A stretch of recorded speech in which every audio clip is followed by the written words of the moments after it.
अब जो हवाला है, कोई और माने या ना माने कि सैयदा के घर पे हमला हुआ नहीं हुआ, कोई इनकार करता है, कोई तस्लीम करता है, लेकिन हज़रत अबू बकर मान गए। अब यहाँ पे मैं अहले सुन्नत की 1 2 नहीं 10 किताबें आपकी खिदमत में पेश करना चाहता हूँ कि जिसमें हज़रत अबू बकर का ख़ुद का इकरार मौजूद है, उनका पछतावा मौजूद है। वो कहते हैं काश मैंने अपनी ज़िंदगी में ये 3 काम न किए होते, काश मैंने अपनी ज़िंदगी में ये 3 काम न किए होते, जिनमें एक काम ये कि काश मैंने फ़ातिमा ज़हरा का दरवाज़ा न तोड़ा होता। 10 किताबें अहले सुन्नत की, काश मैंने फ़ातिमा ज़हरा का दरवाज़ा न तोड़ा होता, काश, लेकिन उन्होंने तोड़ा। ये अफसोस कर रहे हैं उस पर। रसूलुल्लाह की शहज़ादी गज़बनाक होकर इनसे दुनिया से गई। पहले आप वो 10 किताबें मुलाहिज़ा फरमाएं।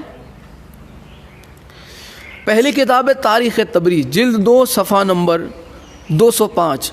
दूसरी किताब है मुरव्वजुज़्ज़हब, जिल्द 2 सफ़ा नंबर 236। तीसरी किताब है मीज़ानुल एतदाल, जिल्द 3 सफ़ा नंबर 109। चौथी किताब कंजुल उम्माल, जिल्द 5 सफ़ा नंबर 632। पाँचवीं किताब तारीख़ मदीना तो दमिश्क, जिल्द 30 सफ़ा नंबर 418। छठी किताब मौजमुल कबीर, जिल्द 1 सफ़ा नंबर 62। सातवीं किताब तारीख़ इस्लाम इमाम ज़हबी की, जिल्द 3 सफ़ा नंबर 118। आठवीं किताब उक़दुल फ़रीद, जिल्द 5 सफ़ा नंबर 21। नौवीं किताब अल इमामत व सियासत, सफ़ा नंबर 31। और 10वीं किताब अहादिसुल मुख्तारा, जिल्द 1 सफ़ा नंबर 89। 10 किताबें अहले सुन्नत की के जिसमें ये बात नकल की गई कि हज़रत अबू बकर ने आखिरी वक्त में ये पछतावा इजहार किया कि काश मैं ये काम न करता। वो मानते थे कि उन्होंने सैयदा के दर को तोड़ा था, ये मानते थे कि इन्होंने सैयदा के दरवाजे को आग लगवाने का खुद ही हुक्म दिया। यहाँ पे ख़ुद हज़रत अबू बकर का जुर्म उनकी ज़बान से कबूल होता नज़र आ रहा कि यही थे। और मैं अहले सुन्नत की किताब अल इमामत व सियासत के हवाले से बता चुका, उस किताब की तौसीक भी आपकी खिदमत में पेश कर चुका कि अल इमामत व सियासत अहले सुन्नत की मोतबर तरीन किताबों में से एक है।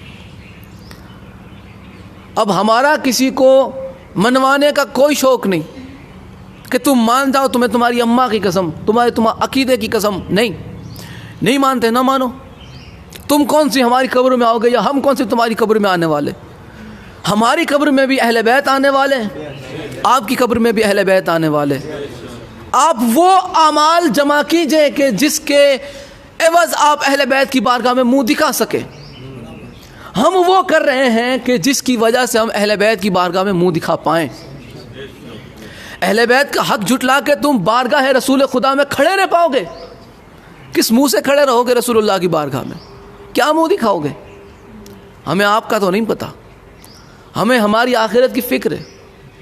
और हम जानते हैं कि आखिरत में जिसका दबदबा है, हम जानते हैं कि आखिरत में शफाअत जिनसे मिलनी है वो सिर्फ़ और सिर्फ ज़ात मोहम्मद और अहले बैत मोहम्मद है। सहाबा को भी अगर नजात चाहिए तो आले मोहम्मद के दर पे हाथ फैलाना पड़ेगा। उम्मती को भी नजात चाहिए तो अहले बैत के दर पे हाथ फैलाना पड़ेगा। अहले बैत की हक्कानियत को झुटला के तुम कौन से उम्मती रह जाते हो? फिर तुम में और यजीद में फ़र्क क्या रह जाता है? तुम में और अबू सुफियान के किरदार में फ़र्क रह क्या जाता है? कैसे हो तुम मुसलमान? सरकार ने इमरान को काफिर कह के ऐसे सीना चौड़ा करके चलते हो। तुम में और माविया में फ़र्क क्या है? तुम में और अबू सुफियान में फ़र्क क्या है?